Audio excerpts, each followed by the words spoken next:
بسم اللہ الرحمن الرحیم۔ ان قسم کی عورتوں کو کبھی اولاد نہیں ہوتی۔ اولاد کا ہونا ایک اللہ کا نایاب تحفہ ہے۔ اولاد کے حصول، خاندان کی نسلی ترقی ہر انسان کی ضرورت، پاکیزہ خواہش ہوتی ہے۔ ایک شادی شدہ جوڑے کی خوشیاں اس وقت تک ادھوری رہتی ہے جب تک اس جوڑے کی گود میں اولاد جیسی نعمت موجود نہ ہو۔ بحیثیت مسلمان ہمارا ایمان اور یقین ہے کہ اچھی اور نیک صالح اولاد اپنے والدین کے لیے مغفرت و بخشش کا ایک ذریعہ ہے۔ بے اولاد کا جب بھی ذکر آئے تو ہمارے ذہنوں میں یہ خیال آتا ہے کہ اس کی وجہ عورت ہی ہوگی۔ اس وجہ سے بہت سارے خاندان پریشان ہو جاتے ہیں۔ خاص طور پر خواتین کا استحصال بھی ہوتا ہے، جبکہ یہ ہرگز ضروری نہیں کہ بے اولادی کی وجہ صرف عورت ہی ہو سکتی ہے۔ بے اولاد ہونے کی وجہ مرد حضرات بھی ہو سکتے ہیں۔ ناظرین، اگر ہم اپنے معاشرے میں دیکھیں تو وہ عورت ہمیں بہت مطمئن دکھائی دیتی ہے جس کی اولاد ہوتی ہے، جبکہ اس کے مقابلے میں دوسری عورت کو دیکھا جائے جس کی اولاد نہیں ہوتی، اس کے لیے زندگی خوشگوار گزارنا ایک ناممکن سی بات دکھائی دیتی ہے۔ آج کی ویڈیو میں ہم آپ کو 7 ایسی عورتوں کے بارے میں بتائیں گے جو کہ پریوں نے حضرت سلیمان علیہ السلام کو بتایا کہ ایسی عورتیں کبھی اولاد پیدا نہیں کر سکتی۔ جاننے کے لیے یہ ویڈیو آخر تک ضرور دیکھیے گا۔ ناظرین، یہ واقعہ کچھ اس طرح سے ہے کہ ایک دفعہ کا ذکر ہے کہ حضرت سلیمان علیہ السلام تخت پر بیٹھے تھے کہ کچھ 5 عورتوں کی جماعت ان کے پاس آئی اور ان سے سوال کرنے لگی کہ حضرت سلیمان علیہ السلام ہمیں بتائیں کہ آخر کیا وجہ ہے کہ ہمارے ہاں فرزند پیدا نہیں ہوتے۔ انہوں نے حضرت سلیمان علیہ السلام سے یہ سوال کیا تو حضرت سلیمان علیہ السلام نے پریوں سے پوچھا کہ بتاؤ آخر کیا وجہ ہے کہ ان عورتوں کے ہاں اولاد پیدا نہیں ہوتی۔ پریوں نے بتایا کہ 7 طرح کی عورتوں کے کوئی اولاد کبھی نہیں ہوگی، جس میں سب سے پہلی عورت وہ ہے جس کی رحم ابھرا ہوا ہو، یعنی اس کی بچہ دانی الٹ جاتی ہے، جس کی وجہ سے مادہ جگہ پر نہیں رہتا، اور ایسا ہونے کی وجہ سے اس کی اولاد نہیں ہوتی۔ اس کی نشانی یہ بتائی جاتی ہے کہ جب ہم بستری کی جاتی ہے اس دوران اس عورت کے سر میں درد ہوتا ہے، یہ ایک نشانی ہے۔ دوسری عورت جس کے رحم میں ہوا بھری ہوتی ہے، یعنی اس کا منہ اوپر سے بند ہو، کی علامت یہ ہے کہ جب ہم بستری کی جاتی ہے جسم میں درد ہوتی ہے اور چہرہ بھی اتر جاتا ہے۔ تیسری علامت ان عورتوں کے جن کو اولاد نہیں ہوتی وہ یہ ہے کہ ان کے رحم میں گوشت زیادہ ہوتا ہے، جس کی وجہ سے اس کا منہ بند ہو جاتا ہے۔ عام طور پر یہ شکایت موٹی عورتوں میں دیکھی جاتی ہے، اور اس کی علامتی یہ بتائی جاتی ہے کہ جب وہ ہم بستری کرتی ہے اس کے بعد ان کی ریڑھ کی ہڈی میں درد ہوتا ہے، اس وجہ سے وہ پیدا نہیں کر سکتی۔ ناظرین، اس کے بعد پریوں نے جو نشانی بتائی وہ یہ ہے کہ جس عورت کے رحم میں کیڑے پیدا ہو جاتے ہیں اس وجہ سے بھی بچے پیدا نہیں ہوتے، اور اس کی علامت یہ بتائی گئی ہے کہ ہم بستری کے دوران ان عورتوں کی پنڈلیوں اور پاؤں کی ایڑیوں میں درد ہوتا ہے، جن کے ساتھ یہ شکایت ہو وہ ماں نہیں بن سکتی۔ اس کے بعد اگلی نشانی یہ بتائی کہ ان کے رحم میں گرمی حد سے زیادہ ہو جاتی ہے، خون ملنا بند ہو جاتا ہے اور مادہ وہاں ٹھہر نہیں پاتا۔ ناظرین، اس کی جو علامت بتائی گئی ہے وہ یہ ہے کہ دل میں گھبراہٹ ہوتی ہے اور ایسی عورت کو غشی کے دورے پڑتے ہیں۔ اس لیے جن عورتوں میں یہ علامت ہو ان میں بھی اولاد کا پیدا ہونا ایک مشکل دکھائی دیتی ہے۔ اس کے بعد رحم میں سردی کا زیادہ ہو جانا۔ سردی کا زیادہ ہو جانا بھی اولاد سے محروم ہونے کی ایک وجہ بنتا ہے۔ اس کی نشانی یہ بتائی گئی ہے کہ ایسی عورت کے سینے میں درد ہوتا ہے، اور یہ نشانی ان پریوں نے بتائی ہے۔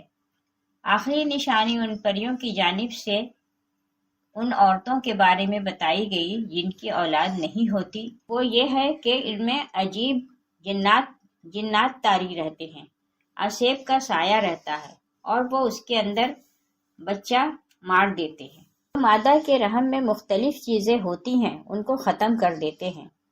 ناظرین، اس کی نشانی یہ ہے کہ اسے ہم بستری کرتے ہوئے درد محسوس نہیں ہوتا اور نہ ہی ہم بستری کرتے ہوئے اسے لذت محسوس ہوتی ہے۔ یہ وہ 7 عورتیں ہیں جن کے بارے میں حضرت سلیمان علیہ السلام کی بارگاہ میں آنے والی ان بانجھ عورتوں کو بتایا گیا کہ آخر ان میں اولاد کیوں نہیں ہوتی۔ ناظرین، صرف عورتوں ہی میں بانجھ پن نہیں ہوتا، مردوں میں بھی بانجھ پن ہوتا ہے۔ مردانہ بانجھ پن سے مراد مرد کی صحت کا کوئی بھی ایسا مسئلہ ہو سکتا ہے جو اس کی خاتون ساتھی کے حاملہ ہونے کے امکانات کو کم کرتا ہے۔ 100 میں سے 13 جوڑے غیر محفوظ جنسی تعلقات کے باوجود حاملہ نہیں ہو پاتے۔ مردوں اور عورتوں میں بانجھ پن کی بہت سی وجوہات ہو سکتی ہے۔ بانجھ پن کے 1/3 سے زیادہ معاملات میں مسئلہ مرد کے ساتھ ہی ہوتا ہے۔ یہ اکثر مرد کے اسپرم کی کم پیداوار یا اسپرم کی ترسیل کے ساتھ مسائل کی وجہ سے ہوتا ہے۔ بالغ صحت مند اسپرم نہ پانا بہت سی چیزوں پر منحصر ہوتا ہے۔ مسائل خلیات کو نطفہ بننے سے روک سکتے ہیں۔ مسائل منی کو انڈے تک پہنچنے سے روک سکتے ہیں۔ مردانہ بانجھ پن کی بنیادی وجوہات یہ ہیں۔ اسپرم کی خرابی۔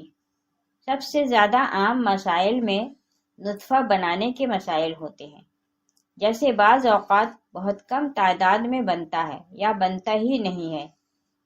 طرز زندگی کے انتخابات اسپرم کی تعداد کو کم کر سکتے ہیں، جیسے تمباکو نوشی، شراب پینا اور کچھ دوائیں لینے سے بھی اسپرم کی تعداد کم ہو سکتی ہے۔ مردانہ اعضاء کی بیماری میں رگیں سوج جاتی ہیں۔ یہ بانجھ مردوں میں زیادہ عام ہوتی ہے اور خون کی مناسب نکاسی کو روک کر اسپرم کی نشوونما کو نقصان پہنچاتے ہیں۔ اندرونی انزال اس وقت ہوتا ہے جب منی جسم میں پیچھے کی طرف چلی جاتی ہے۔ وہ عضو تناسل سے باہر نکلنے کے بجائے مثانے میں چلی جاتی ہے۔ ایسا اس وقت ہوتا ہے جب آپ کے مثانے کے اعصاب اور پٹھے جنسی عمل کے دوران بند نہیں ہوتے ہیں۔ منی میں نارمل اسپرم ہو سکتا ہے، لیکن منی عضو تناسل سے خارج نہیں ہوتی، اس لیے یہ اندام نہانی تک نہیں پہنچ سکتی۔ یہ بیماری عضویات یا اعصابی نظام کی صحت کے مسائل کی وجہ سے ہو سکتی ہے۔ علامات میں انزال کے بعد ابر آلود پیشاب اور خشک انزال ہو سکتے ہیں۔ بعض اوقات مرد کا جسم ایسے جراثیم بناتا ہے جو اس کے اپنے اسپرم پر حملہ کر دیتے ہیں۔ جراثیم اکثر چوٹ، سرجری یا انفیکشن کی وجہ سے بنتی ہے۔ وہ نطفہ کو حرکت اور عام طور پر کام کرنے سے روکتے ہیں۔ یہ جراثیم اسپرم کے لیے انڈے میں داخل ہونا مشکل بنا سکتے ہیں۔ ناظرین، یہ تھی کچھ ایسی وجوہات جو بے اولادی کا سبب بنتی ہیں۔ ناظرین، ہم دیکھیں تو عورتوں کو اس حوالے سے دیکھا جاتا ہے، قصوروار ٹھہرایا جاتا ہے۔ ایسا نہیں ہے۔ عورتوں کی بجائے کبھی مردوں میں بھی نقص ہوتا ہے، لیکن ہمارا معاشرہ اس چیز کو ماننے سے قاصر دکھائی دیتا ہے اور اس بات کو تسلیم نہیں کیا جاتا، جو کہ بالکل ایک غلط بات ہے۔ بے اولادوں کے لیے انتہائی مجرب وظیفہ، قرآنی وظیفہ آپ کو بتا دیتے ہیں۔ جو میاں بیوی اولاد کی نعمت سے محروم ہوں، ڈاکٹر، حکیم و طبیب علاج سے عاجز آ چکے ہوں، ان کو چاہیے کہ وہ اللہ تعالیٰ پر کامل بھروسہ کرتے ہوئے انتہائی توکل اور یقین کامل کے ساتھ روزانہ صبح شام بوقت نماز فجر اور بعد نماز مغرب 21 مرتبہ اس آیت مبارکہ کا وظیفہ کریں اور اللہ تعالیٰ سے اولاد صالح پیدا ہونے کی دعا کریں۔ یاد رکھیں، اس عمل مبارک سے پہلے اور آخر میں 11 مرتبہ درود ابراہیمی پڑھنا ہے۔ انشاءاللہ اولاد نرینہ پیدا ہوگی۔ اور قرآنی عمل مبارک یہ ہے کہ جو کہ قرآن حکیم کی پارہ نمبر 21 سورہ حامیم سجدہ کی آیت نمبر 7 سے 9 ہے، جسے میاں بیوی نے پڑھنا ہے جو اس مشکلات سے دوچار ہیں۔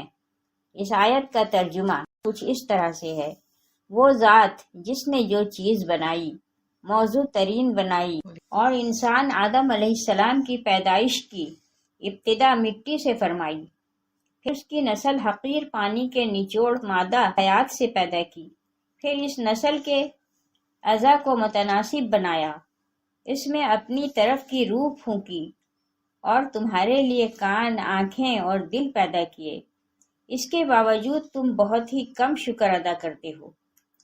ناظرین، خواہش اولاد پوری ہونے کے بعد صدقہ خیرات لازمی کریں۔